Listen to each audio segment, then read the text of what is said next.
सुप्रभात पिला माने पूर्व अध्याय जातीय पताका कवितार कवि परिचय आलोचना करथिले एवं कवितार पृष्ठभूमि मध्य हमर आलोचना सरी जाइछि।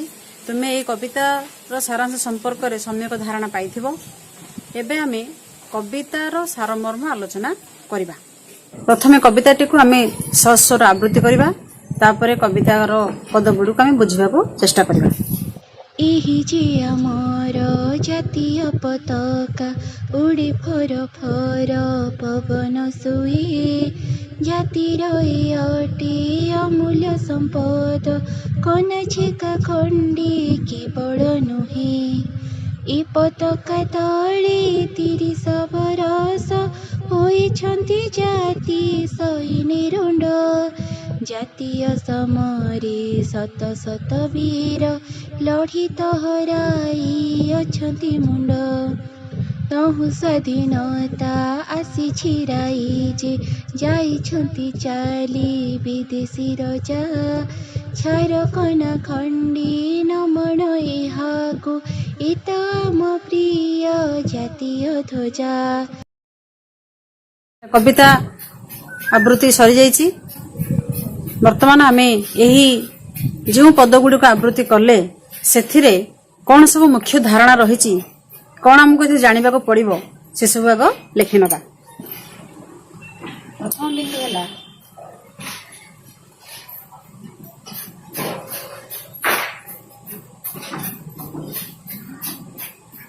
जातीय पताकार विशेषत्व। द्वितीय बिंदु आम आलोचना करिबा स्वदेश प्रेम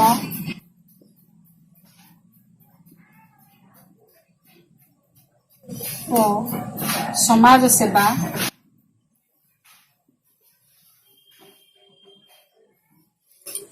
तृतीय बिंदु आम आलोचना करिबा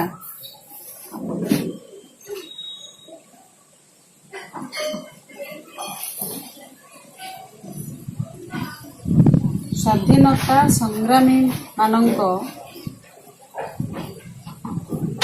आत्म बलिदान।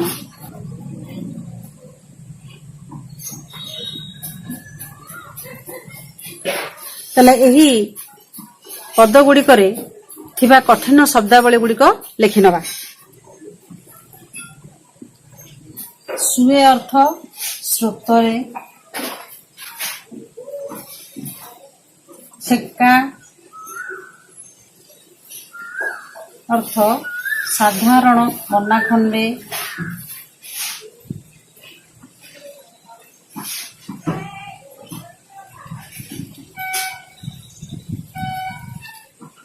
सैने अर्थ सैन्य माने,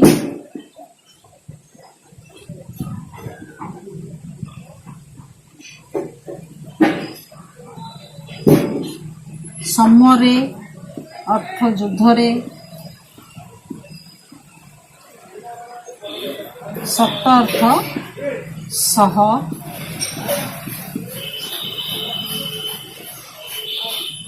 ध्वजा अर्थ पताका। ये शब्दार्थ गुड़िक सब खातार लिखिब। बर्तमान बुझिबा एही जे आमर जातीय पताका उड़े फर फर पवन सुए, जातिर ए अटे अमूल्य संपद कना छेका खंडे केवल नुहे। एही जे आमर जातीय पताका, एई जो त्रिरंगा पताका, एहा आमर जातीय पताका। एई त्रिरंगा पताका को आमर जातीय पताकार मान्यता मिलिथिला।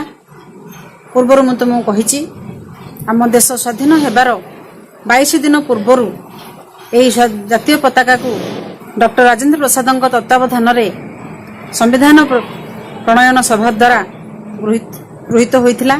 तेणु एही जातीय पताका पवनर स्रोतरे फरफर होई उडुछि। जेतेबेले हमर पताका उत्तोलन करा जाय थाए बा कोनोसी उच्च स्थान रे जातीय पताका लगा जाय थाए, तो पवनर स्रोत प्रवाहित हुए से जातीय पताका जो खदी कपड़ा रे तैयारी करा जाय थाए, से जातीय पताकाटी फरफर होई पवनर स्रोतरे उडुथाए। जातिर एटे अमूल्य संपद कना छेका खंडे केवल नुहे। तेणु यह हेउची आम जातिर भारतर अमूल्य संपद। कारण ଏହି ଜାତୀୟ ପତାକା ବା ଆମର ଦେଶ ସ୍ୱାଧୀନତା ପାଇଁ କେତେ ସ୍ୱାଧୀନତା ସଂଗ୍ରାମୀ ପ୍ରାଣ ବଳି ଦେଇ ଯାଇଛନ୍ତି, କେତେ କଷ୍ଟରେ ଆମେ ଏଇ ସ୍ୱାଧୀନତାକୁ ଲାଭ କରିଛେ। ତେଣୁ ଏହା ହେଉଛି ଆମର ଅମୂଲ୍ୟ ସମ୍ପଦ। ସାଧାରଣତଃ ମୂଲ୍ୟବାନ ସମ୍ପଦକୁ ଆମେ ଯେଭଳି ଭାବରେ ସୁରକ୍ଷା କରିଥାଏ, ଯେଭଳି ଭାବରେ ଅନ୍ୟମାନଙ୍କ ଲୋକଲୋଚନରୁ ଆମେ ତାକୁ ସୁରକ୍ଷିତରେ ରଖିଦେଇଥାଏ, ତେଣୁ ଏହି ସ୍ୱାଧୀନତାକୁ ବା ଆମ ଜାତୀୟ ପତାକାକୁ ମଧ୍ୟ ସୁରକ୍ଷା ଦେବା ଆମର ପରମ କର୍ତ୍ତବ୍ୟ। ତେଣୁ ଏହା ଆମର ଅମୂଲ୍ୟ ସମ୍ପଦ। ୟାକୁ କେବେ ହେଲେ ଆମେ କନା ଛେକା ଖଣ୍ଡେ ଭାବିବା ନାହିଁ। କନା ଛେକା କହିଲେ ସାଧାରଣ ଖଣ୍ଡେ କନାକୁ ବୁଝାଏ, ଯାହାକୁ ଆମେ ସାଧାରଣ କନା ବୋଲି କେବେ ହେଲେ ଭାବିବା ନାହିଁ। ଆମେ ଜାତୀୟ ପତାକାକୁ ସମ୍ମାନ ଦେବା, ତାର ସୁରକ୍ଷା କରିବା, ଆମର ମୂଲ୍ୟବାନ ସମ୍ପଦ ଭାବି ତାକୁ ଆମେ ଯତ୍ନର ସହିତ ସାଇଥିବା। ଏ ପତାକା ତଳେ 30 ବରଷ ହୋଇଛନ୍ତି ଜାତି ସଇନେ ରୁଣ୍ଡ, ଜାତୀୟ ସମରେ ଶତ ଶତ ବୀର ଲଢିତ ହରାଇ ଅଛନ୍ତି ମୁଣ୍ଡ। ଏ ପତାକା ତଳେ 30 ବରଷ ହୋଇଛନ୍ତି ଜାତି ସଇନେ ରୁଣ୍ଡ। ତେଣୁ ଆମ ଦେଶକୁ ସ୍ୱାଧୀନତା ଆଣିଦେବା ପାଇଁ ଶତ ଶତ ବୀର, ଶତ ଅର୍ଥ ହେଲା 100, ଆଉ ଗୋଟିଏ ଶତ ହେଲା ଯୋଉଟା ଦନ୍ତ୍ୟ ଶତ ଅର୍ଥ ହଉଛି ସତ୍ୟ। ଏଠାରେ ଆମର ତାଲବ୍ୟସ ଶତ ବ୍ୟବହାର କରାଯାଇଛି, ଶତ ଅର୍ଥ ହେଲା 100। ତେଣୁ ଏଇ ଆମ ଦେଶକୁ ସ୍ୱାଧୀନତା ଆଣିବା ପାଇଁ ଏହି ଜାତୀୟ ପତାକା ତଳେ ଶତ ଶତ ବୀର, ଶତ ଶତ ସ୍ୱାଧୀନତା ସଂଗ୍ରାମୀ ଏକତ୍ରିତ ହୋଇଛନ୍ତି, ରୁଣ୍ଡ ହୋଇଛନ୍ତି ଏବଂ ସେମାନେ ଏହି ଜାତୀୟ ପତାକା ତଳେ ଜାତୀୟ ପତାକାକୁ ସାକ୍ଷୀ ରଖି ସେମାନେ ବଜ୍ର ଶପଥ ନେଇଛନ୍ତି, ଆମେ କିଭଳି ଆମ ଦେଶକୁ ସ୍ୱାଧୀନ କରିବା, ବିଦେଶୀ କବଳରୁ ଆମ ଦେଶକୁ ଆମେ ସୁରକ୍ଷା ଦେବା। ଏ ଆବଶ୍ୟକ ପଡ଼ିଲେ ଆମେ ଆତ୍ମବଳିଦାନ ଦେବା ପାଇଁ ମଧ୍ୟ କୁଣ୍ଠା ପ୍ରକାଶ କରିବା ନାହିଁ ଏବଂ ସେମାନେ ମଧ୍ୟ ତାହା କାର୍ଯ୍ୟରେ ପରିଣତ କରିଛନ୍ତି। ତେଣୁ ଏ ପତାକା ତଳେ 30 ବରଷ ହୋଇଛନ୍ତି ଜାତି ସୈନ୍ୟ ରୁଣ୍ଡ। ଜାତି କହିଲେ କୋଉ ଜାତିକୁ ବୁଝାଏ? ଏଇ ଭାରତ ଜାତି, ଭାରତୀୟ ମାନଙ୍କୁ ଉଦ୍ଦେଶ୍ୟରେ କୁହାଯାଇଛି। ତେଣୁ ଭାରତୀୟ ମାନେ ଏହି ଜାତୀୟ ପତାକା ତଳେ ଏକତ୍ରିତ ହୋଇ 30 ବରଷ, ତା ଅର୍ଥ ଦେଶ ସ୍ୱାଧୀନ ହେବାର ବହୁ ପୂର୍ବରୁ ସେମାନେ ଅନେକ ବାର ଏହି ଜାତୀୟ ପତାକା ତଳେ ରୁଣ୍ଡ ହୋଇଛନ୍ତି ଏବଂ ଜାତୀୟ ପତାକାକୁ ଶପଥ ନେଇ ଏକତ୍ରିତ ହୋଇ ଏକ ମନ ହୋଇ ସେମାନେ ଦେଶ ସ୍ୱାଧୀନ ପାଇଁ ଆଗେଇ ଆସିଛନ୍ତି। ଜାତୀୟ ସମରେ ଶତ ଶତ ବୀର ଲଢିତ ହରାଇ ଅଛନ୍ତି ମୁଣ୍ଡ।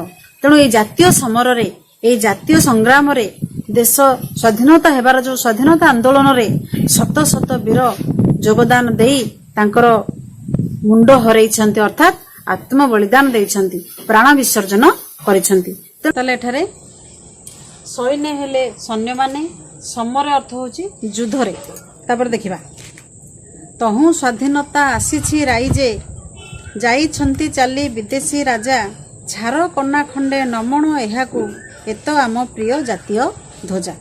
ତେଣୁ ତହୁଁ ସ୍ୱାଧୀନତା ଆସିଛି ରାଇଜେ, ତହୁଁ ଅର୍ଥ ହେଲା ତେଣୁ। ସେହି ସ୍ୱାଧୀନତା ସଂଗ୍ରାମୀ ମାନଙ୍କ ଆତ୍ମ ବଳିଦାନ ଯୋଗୁଁ ଆମ ଦେଶ ସ୍ୱାଧୀନତା ଲାଭ କରିଛି। ଏବଂ ଯାଇଛନ୍ତି ଚାଲି ବିଦେଶୀ ରାଜା। ବିଦେଶୀ ରାଜା କହିଲେ ସେହି ବିଦେଶୀ ଶାସକ ମାନଙ୍କ ଉଦ୍ଦେଶ୍ୟରେ କୁହାଯାଇଛି। ସେମାନେ ଯେହେତୁ ଏଠାକୁ ଆସି ଆମ ଉପରେ ସେମାନେ ରାଜୁତି କରୁଥିଲେ, ଆମକୁ ସେମାନେ ନିଜର ସେବକ ଭାବରେ ଆମକୁ ବିଭିନ୍ନ କାର୍ଯ୍ୟରେ ବିନିଯୋଗ କରୁଥିଲେ ଏବଂ ସେମାନେ ଆମ ଉପରେ ରାଜା ହେଇ ଆମକୁ ଶାସନ କରୁଥିଲେ। ତେଣୁ ସେମାନଙ୍କ ଉଦ୍ଦେଶ୍ୟରେ କବି ଏଠାରେ ବିଦେଶୀ ରାଜା ବୋଲି ସେମାନଙ୍କୁ ସମ୍ବୋଧନ କରିଛନ୍ତି। ତେଣୁ ଆଜି ଆଉ ସେମାନେ ନାହାନ୍ତି। ସେଇ ଆମରି ଦେଶଭକ୍ତ ମାନଙ୍କ ପାଇଁ, ଦେଶଭକ୍ତ ମାନଙ୍କର ଆତ୍ମୋତ୍ସର୍ଗ ପାଇଁ ଆମେ ସ୍ୱାଧୀନତା ଲାଭ କରିଛେ ଏବଂ ସେ ବିଦେଶୀ ଶାସକ ଆମକୁ ଛାଡ଼ି ଚାଲି ଯାଇଛନ୍ତି। ତେଣୁ ଛାର କନା ଖଣ୍ଡେ ନମଣ ଏହାକୁ, ଏତ ଆମ ପ୍ରିୟ ଜାତୀୟ ଧ୍ୱଜା। ତେଣୁ ୟାକୁ କେବେ ହେଲେ ଛାର କନା ଖଣ୍ଡେ ବୋଲି ଭାବିବ ନାହିଁ। ଏ ଜାତୀୟ ପତାକା ଏ ହେଉଛି ଆମ ପ୍ରିୟ ଜାତୀୟ ଧ୍ୱଜା। ଏହି ପ୍ରିୟ ଜାତୀୟ ପତାକାକୁ ଆମେ ସମ୍ମାନ ଦେବା, ତାର ସୁରକ୍ଷା କରିବା। ଏହା ହେଉଛି ଆମର ସେହି ସ୍ୱାଧୀନତା ସଂଗ୍ରାମୀ ମାନଙ୍କର, ପରବର୍ତ୍ତୀ ବଂଶଧର ମାନଙ୍କର ପରମ କର୍ତ୍ତବ୍ୟ, ଯୋଉଟାକି ତୁମମାନଙ୍କ ପାଇଁ ଏଠାରେ କବି ଆହ୍ୱାନ ଦେଇଛନ୍ତି। ୟାକୁ ତୁମେ ସାମାନ୍ୟ କନା ଖଣ୍ଡେ ବୋଲି ଭାବିବ ନାହିଁ ଏବଂ ତାକୁ ତୁମେ ସମ୍ମାନ ଦେବ, ତାର ସୁରକ୍ଷା କରିବ। ତାହେଲେ କବିତା ଆଲୋଚନା ସରିଯାଇଛି। ଏବେ ମୁଁ ଯାହା କିଛି ଆଲୋଚନା କଲି ସେଥିରୁ କିଛି ପ୍ରଶ୍ନ ପଚାରିବି, ତାର ଉତ୍ତର ତୁମେ ଦେବ। प्रश्न नंबर 1 है जातीय पताका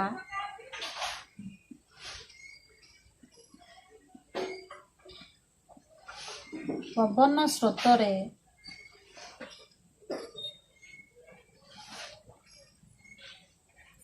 किपरि उड़ी थाए।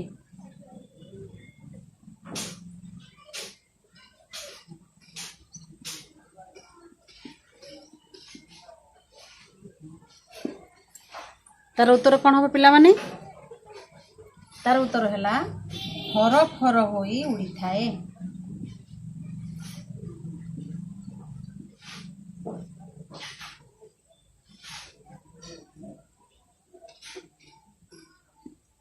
प्रश्न नंबर 2 जातीय पताका को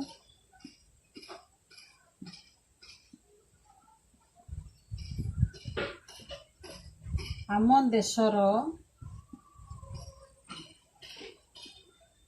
अमूल्य संपद बोली काहींकी कुहा जाइछि?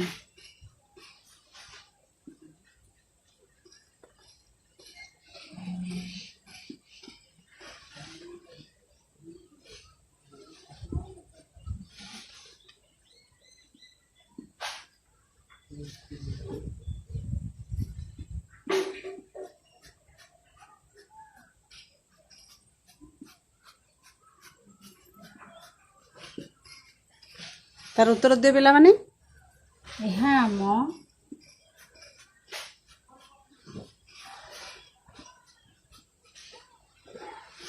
देश और जातिर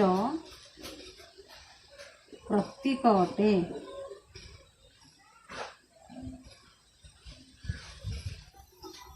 ताले यही पाठरू तार सारांश कौन आम देखिले? जातीय पताका आमर अमूल्य संपद अटे। अनेक स्वाधीनता संग्रामी आत्म बलिदान देई आम देश को स्वाधीन करिसंती। जातीय पताका आम देश स्वाधीनतार प्रतीक अटे। एहार सम्मान रक्षा करिबा आमर परम कर्तव्य। ताले आज कालांश एठी रखिबा। धन्यवाद।